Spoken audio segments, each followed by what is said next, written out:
Hola, ¿qué tal? Mi nombre es Luis Salas Rodríguez y estoy realmente agradecido de poder participar de este precongreso internacional de inteligencia artificial que estamos desarrollando aquí en la Universidad Internacional de las Comunicaciones, la UICON.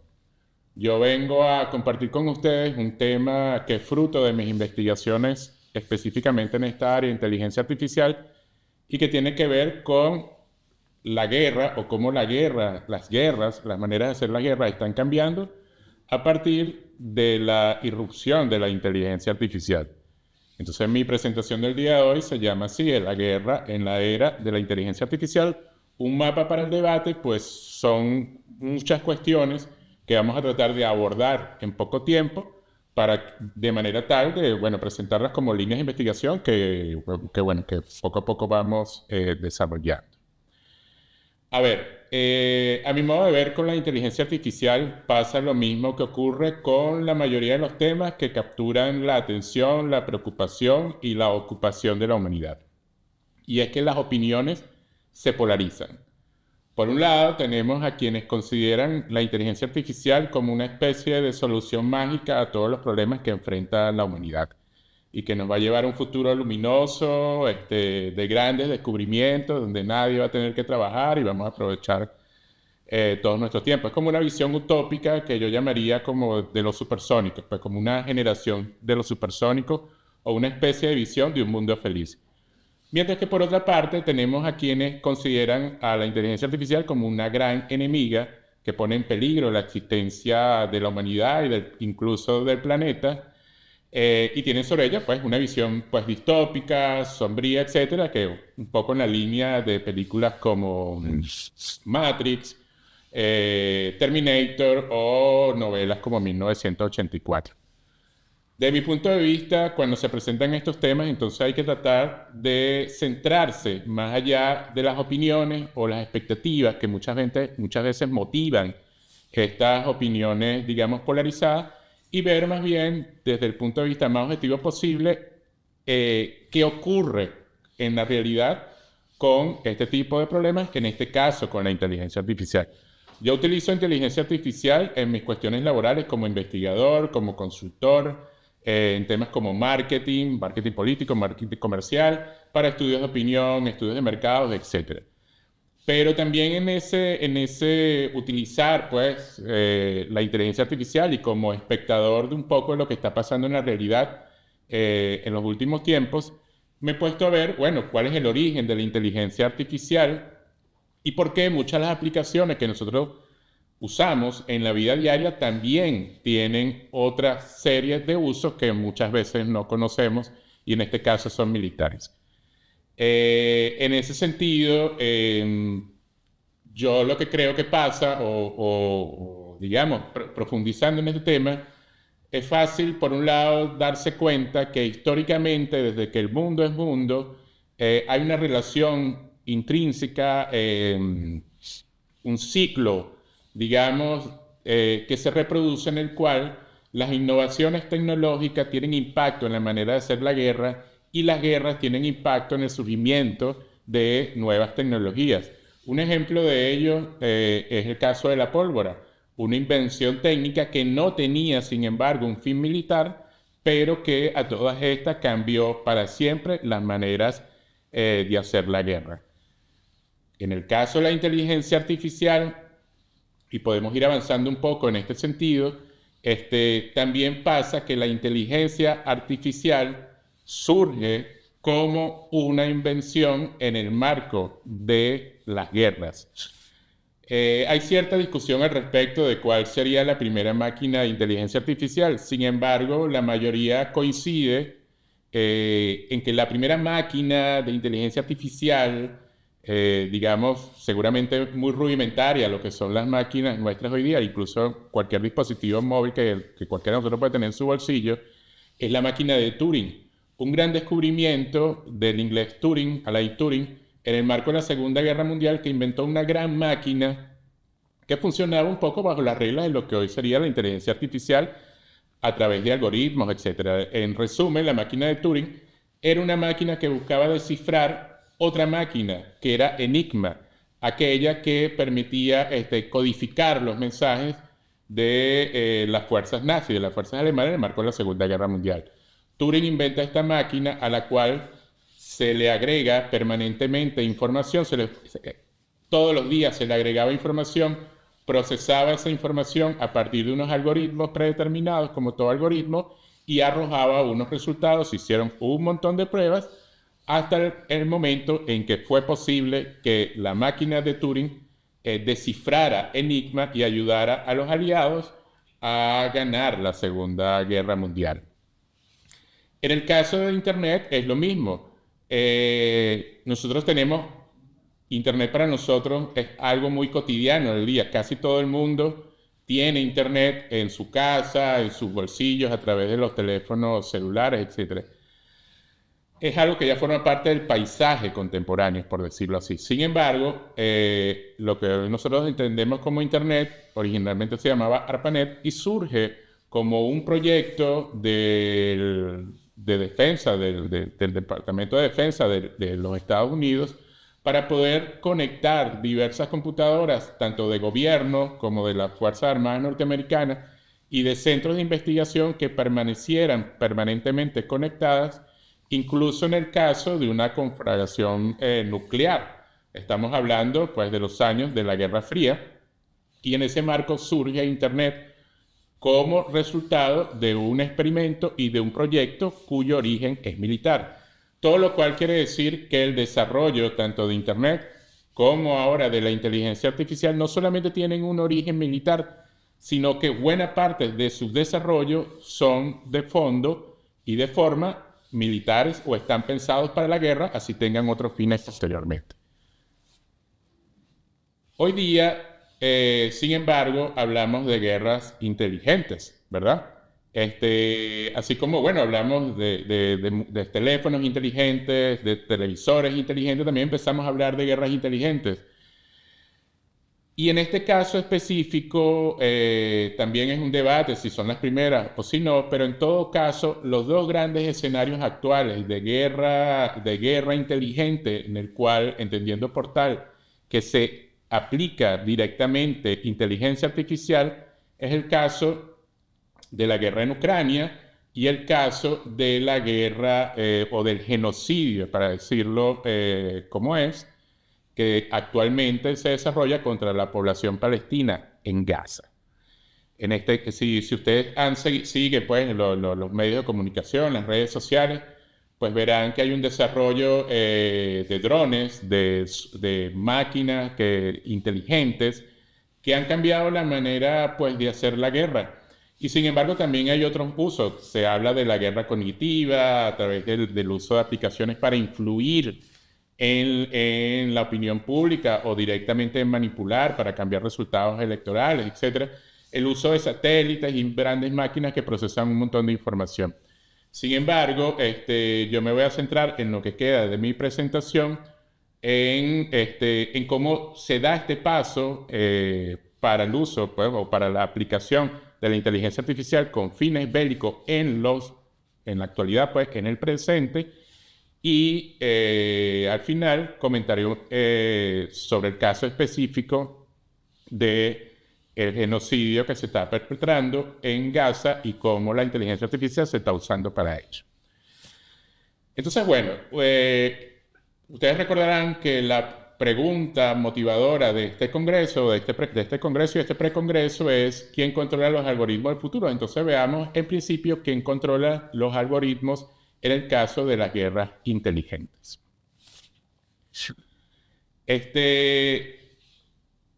En la actualidad hay, bueno, un montón de aplicaciones, un montón de software que están permitiendo a diversos ejércitos de diversas partes del mundo aplicar inteligencia artificial con fines bélicos. Sin embargo, el programa que de alguna manera sirvió para diseñar a todos lo realizó una empresa norteamericana que se llama Palantir. Palantir, por lo demás, es una empresa que se dedica a procesar datos, a procesar Big Data. Y el solo nombre de Palantir ya es llamativo. Palantir son unas piedras que se utilizan, para aquellos que son conocedores del Señor de los Anillos, Los elfos utilizan unas piedras que se llaman Palantir, que sirven para tener ubicadas a las personas, saber por dónde van, y bueno, en este caso los enemigos, y también para predecir el futuro.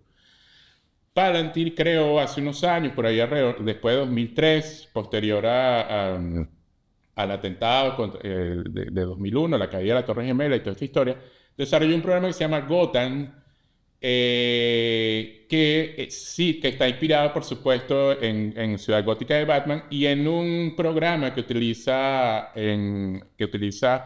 Batman en un momento para perseguir al Joker, a través del cual interconectaba todos los dispositivos de Ciudad Gótica, de todos los habitantes de Ciudad Gótica sin que lo conocieran, y eso le permitía triangular y ubicar al Joker en este caso.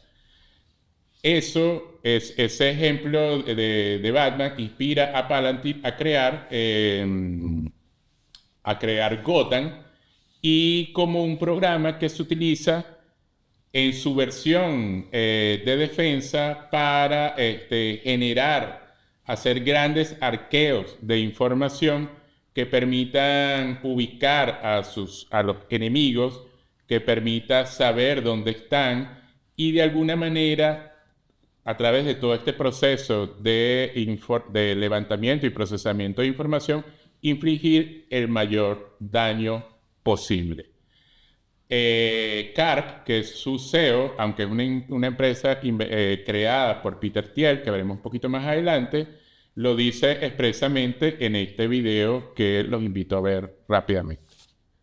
Last not least, we believe we are making America more lethal, making our adversaries increasingly afraid of acting against the interests of America and especially Americans. But I think the real lesson, the more profound one, is that we are at war with China. We are in an AI arms race. You know, China knows they're at war. The question is, we kind of equivocate on it as a peace-loving nation. And we have to realize that the AI race is winner take all, and it's going to be a whole of nation effort that extends well beyond the DoD in order for us as a nation to win.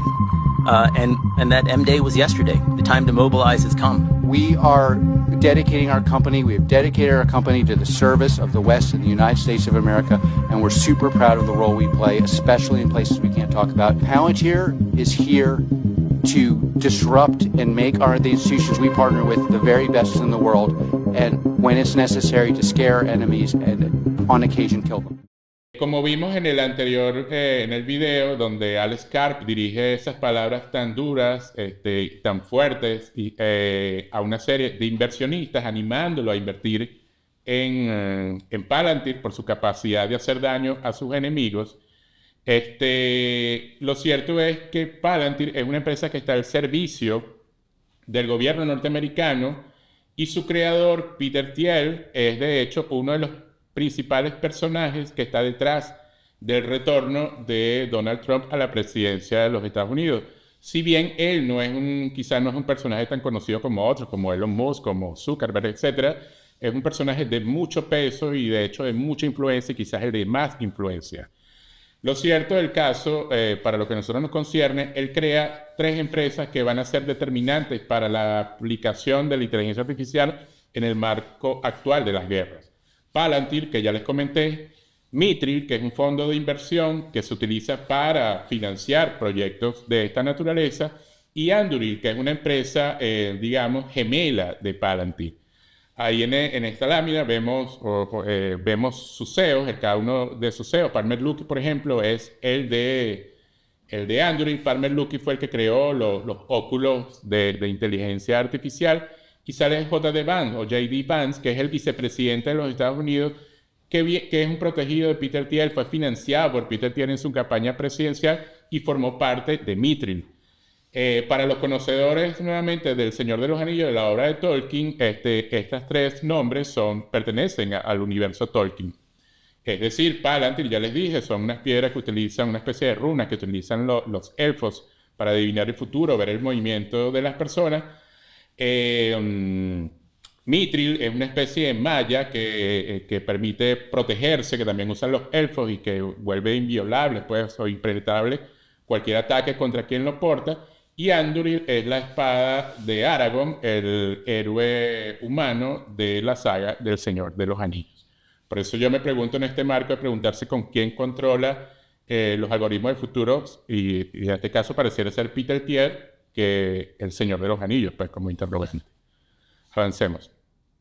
Aquí vemos, solamente para complementar la idea, una foto de principios de este siglo, donde sale Peter Thiel junto a su socio Elon Musk, el hoy muy famoso Elon Musk. Ellos están detrás, como les decía, de la creación de muchas empresas tecnológicas, entre esas PayPal, YouTube, Facebook, LinkedIn, y en el marco, todos ellos se agrupaban en un grupo que se dio a conocer en el 2007 y que se llamaba la mafia de PayPal. En esa foto que vemos abajo, vemos a Peter Thiel, vemos también al centro vemos al dueño de LinkedIn, y vemos a uno de los fundadores de YouTube.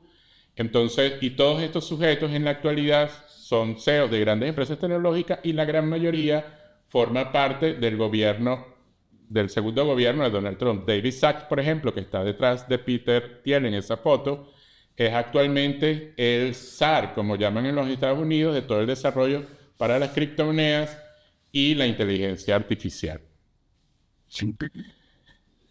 Vamos entonces específicamente a ver el caso de cómo se está aplicando la inteligencia artificial en el genocidio que actualmente, en este momento en que estamos hablando, se sigue perpetrando contra la población palestina en Gaza. Vamos a ver este video muy importante para ver la cotidianidad de la población palestina, permanentemente monitoreada por programas de inteligencia artificial que posteriormente son utilizados contra ella. Imagina que cada movimiento que haces en tu vida diaria es monitoreado y documentado por una fuerza ocupante. No solo lo que dices en Internet, sino también todo lo que haces. Este escenario distópico ha sido la realidad de los territorios palestinos ocupados durante décadas. La razón por la que son vigilados, simplemente porque son palestinos. Actividades diarias como ir a la escuela, al trabajo o reunirse con amigos pueden ser consideradas como un acto de resistencia por el Estado israelí. Así, los palestinos viven de forma cotidiana registros forzados y acoso físico y verbal. Pero esto no termina ahí. Los palestinos también viven bajo la constante amenaza de ser detenidos, a veces indefinidamente y en la mayoría de los casos sin una razón válida o legal.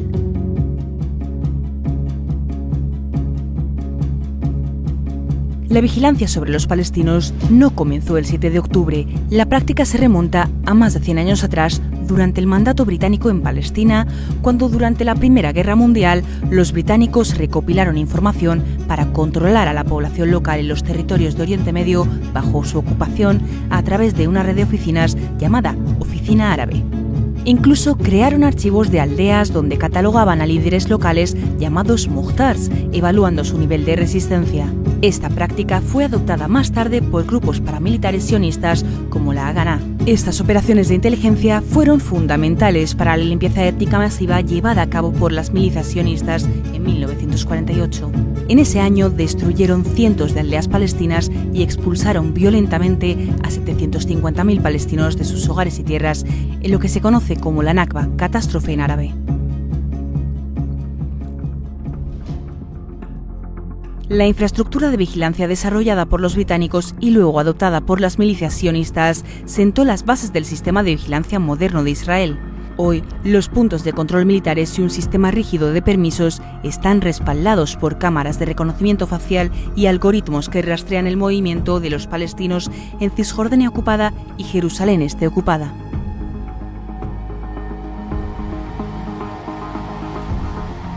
Uno de los sistemas que Israel utiliza para agrupar y clasificar a los palestinos es una base de datos de inteligencia artificial conocida como Manada de Lobos. Este sistema está habilitado por un software de reconocimiento facial llamado Lobo Rojo y una aplicación utilizada por las fuerzas israelíes llamada Lobo Azul.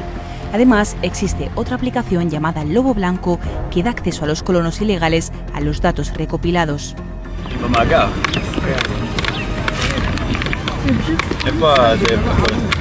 El sistema recopila fotos, números de identificación e incluso matrículas de vehículos de cada palestino que vive en Cisjordania ocupada sin su consentimiento para construir una base de datos enorme e ilegal.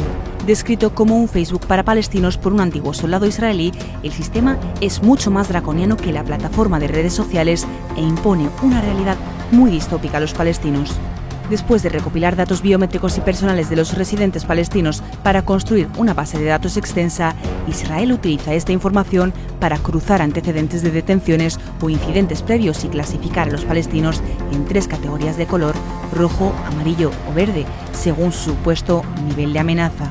Aquí un ejemplo de cómo este sistema controla y oprime a los palestinos.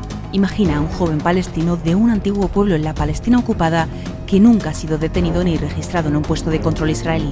Un día decide visitar a un familiar enfermo en Hebrón ocupada, un lugar al que no puede acceder sin cruzar un puesto de control. Al ingresar al puesto de control, una luz amarilla parpadea en la pantalla y una cámara toma su foto. El sistema no lo reconoce de inmediato, así que almacena su imagen en la base de datos junto con la de cientos de miles de palestinos. A partir de ahora, cada puesto de control que cruce los territorios palestinos ocupados sabrá quién es, escaneando sus datos biométricos contra una red en expansión de información recopilada a través del extenso aparato de vigilancia de Israel. Más tarde, debe cruzar otro puesto de control. Al pasar por el torniquete, un soldado que nunca ha visto antes le dice: «Hola Ahmad, ¿cómo estás hoy?». En ese momento se da cuenta de que ha sido registrado en el sistema Lobo Rojo y que a partir de ahora será rastreado, clasificado y marcado con un color que determinará su destino cada vez que cruce un puesto de control. ¿Se le permitirá pasar? ¿Será interrogado? O peor aún, ¿será detenido?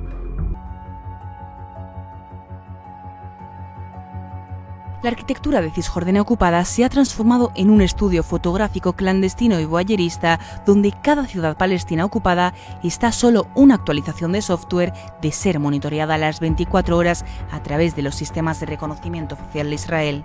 En lugares como Hebrón, los palestinos viven bajo una vigilancia extrema, con más de 40 puestos de control y cientos de cámaras en toda la ciudad, muchas con tecnología de reconocimiento facial en 4K que pueden rastrear a personas a una distancia de hasta 200 metros. La ciudad ocupada de Hebrón es llamada por el ejército israelí una ciudad inteligente, un eufemismo que esconde su extensa infraestructura de vigilancia. Cámaras de seguridad y reconocimiento facial inundan las calles, otorgando a las fuerzas militares y de inteligencia israelíes acceso total a la vida palestina las 24 horas del día. La vigilancia en los territorios palestinos ocupados se ha convertido en una manifestación cotidiana y angustiante de la opresión, el despojo, la deshumanización y la humillación a la que son sometidos los palestinos. Pero esta ultravigilancia no solo se hace desde las instituciones estatales. Los colonos ilegales también están utilizando tecnología israelí para intimidar a los palestinos. Además de los sistemas implementados por el ejército israelí, están los empleados por los colonos ilegales. En la ciudad ocupada de Hebrón, por ejemplo, los colonos tienen sus propias cámaras de seguridad independientes, a menudo financiadas por el fondo estadounidense One Israel Fund. Estos sistemas incluyen drones con tecnología infrarroja que vigilan las aldeas palestinas, interfieren en la vida cotidiana, ahuyentan el ganado y afectan los medios de subsistencia de los agricultores palestinos. Los colonos también utilizan drones para vigilar las casas palestinas, mientras que unidades de inteligencia israelíes como la 8200 espían a los palestinos para explotar sus vulnerabilidades sociales. La vigilancia también es personalizada. En algunos casos, agentes de inteligencia hacen llamadas telefónicas en árabe con amenazas.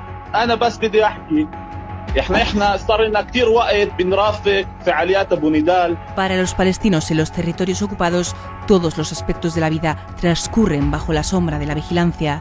Decisiones tan cotidianas como salir de casa están supeditadas al cálculo de si habrá o no vigilancia, con una constante sensación de incertidumbre en cada acción. Si alguien sale de casa, ¿volverá ese mismo día o no volverá nunca?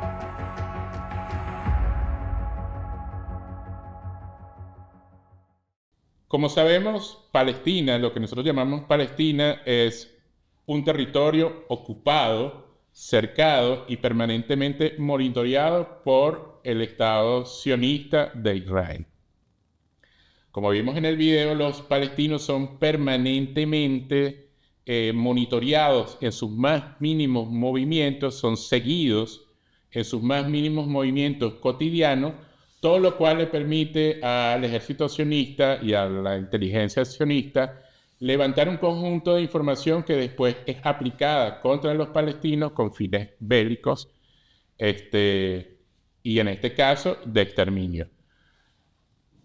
Muchas de las cosas que vemos en la actualidad, los bombardeos, los grandes bombardeos a población civil, a hospitales, etcétera, son posibles justamente porque se utiliza la inteligencia artificial para ello. Avancemos. Fíjense este mapa de cómo está cuadriculado lo que queda de la Palestina ocupada por una serie de celdas a través de los cuales además todos los días deben transitar los palestinos. Cada vez que un palestino, un ciudadano palestino, una mujer palestina, un niño, un hombre palestino pasa de un sitio a otro dentro de Palestina, sus movimientos, como escuchamos y vimos en el video, son seguidos, son monitoreados, y eso permite a las fuerzas de inteligencia y al ejército de ocupación saber exactamente dónde están y qué están haciendo las 24 horas del día, 7 días a la semana.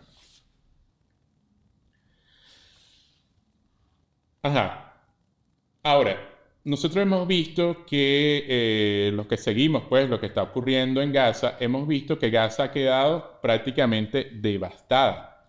Y es actualmente la guerra donde más niños y mujeres han sido asesinados por bombardeos. No hay guerras recientes, ni en Irak, ni en Afganistán, ni cualquier otra guerra de los últimos 50, 60 años, incluso contabilizando parte de la Segunda Guerra Mundial, en la cual tantos niños y mujeres, población civil, hayan muerto como consecuencia de bombardeos por un ejército de ocupación.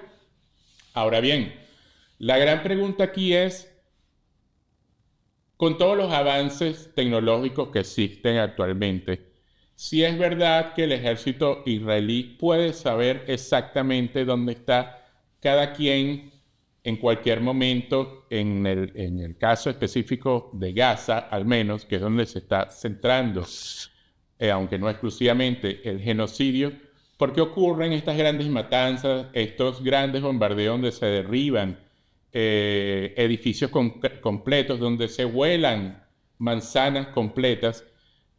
Y se pone como justificación que los combatientes de Hamas utilizan a la gente como carne de cañón o como escudo. Esa misma pregunta, aunque parezca a veces difícil de pensar, se la han hecho periodistas israelíes.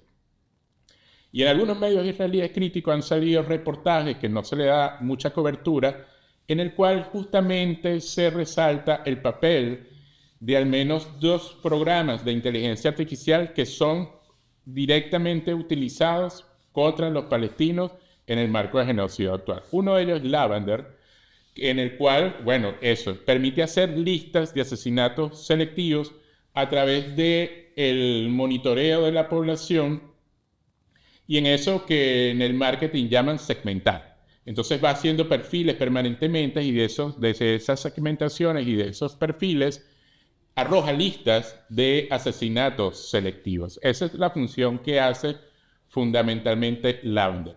Ahora, hay un programa todavía mucho más siniestro que es complemento de Lavender, que se llama ¿Dónde está papá? ¿Y cómo funciona? O sea, Lavender arroja un conjunto de información que permite a este programa de rastreo, que se llama ¿Dónde está papá?, ubicar a los combatientes de Hamas o cualquier objetivo que de parte de la fuerza de ocupación sionista considere debe atacar. Entonces, ¿por qué se llama ¿Dónde está papá? Porque el principio que hay detrás y que anima el funcionamiento de los algoritmos de estos programas es que busca detectar a los combatientes de Hamas y no solamente de Hamas, de otras fuerzas palestinas también, en el momento en que estos son más vulnerables. Y ese momento, según las conclusiones que arroja el algoritmo, en base a las preguntas, ¿verdad?, y a la información suministrada por humanos, y esto hay que dejarlo claro, es el momento que en las noches cuando están en casa con su familia. Por eso en los primeros días de los bombardeos contra Gaza, las grandes matanzas se producían de noche y se volaban edificios completos, porque el programa, la aplicación arrojaba que ese era el momento en que eran más vulnerables.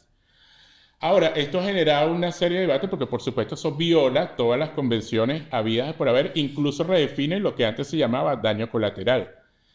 Y la discusión o el debate ha dado no solamente a pensar que eso tiene como, o sea, eso de bombardear a los combatientes de Hamas cuando están con su familia, no solamente se inspira en el hecho de que supuestamente en ese momento son más vulnerables, sino que además tiene como fin también rastrearlos justamente en el momento que están con sus familias, porque sus familias también son objetivos militares.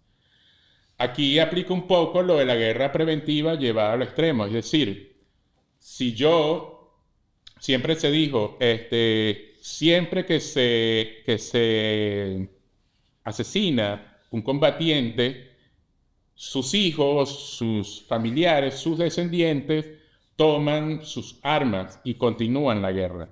Eso al parecer lo entendió el ejército israelí y entonces está no solamente bombardeando a los combatientes y asesinando a los combatientes actuales, sino a sus hijos, a sus nietos, a sus esposas y a sus hijas para evitar que se sigan reproduciendo. Entonces, aquí claramente se está utilizando la inteligencia artificial con fines de genocidio y de limpieza étnica.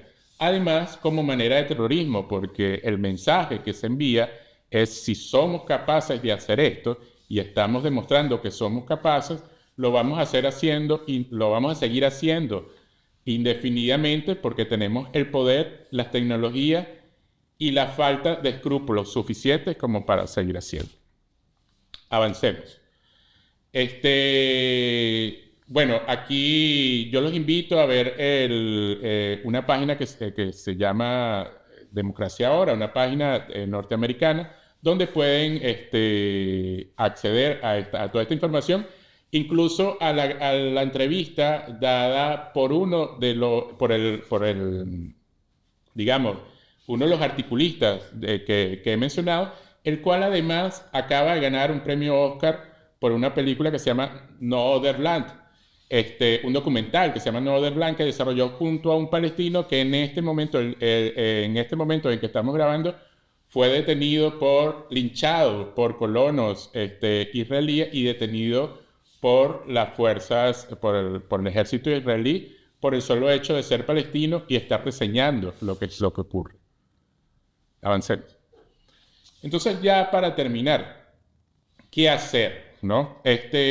A mi modo de ver, bueno, todavía restan hacer muchas cosas. El mensaje principal que a mí me gustaría llamaros, o el llamado principal que yo haría aquí, es que el interés de estudiar la aplicabilidad de la inteligencia artificial para las guerras en la actualidad no es solamente un tema teórico de, bueno, sí, cómo funciona esto, tampoco tiene un fin de monetizar, así como uno estudia la inteligencia artificial para ver cómo hace mejor marketing, todo esto.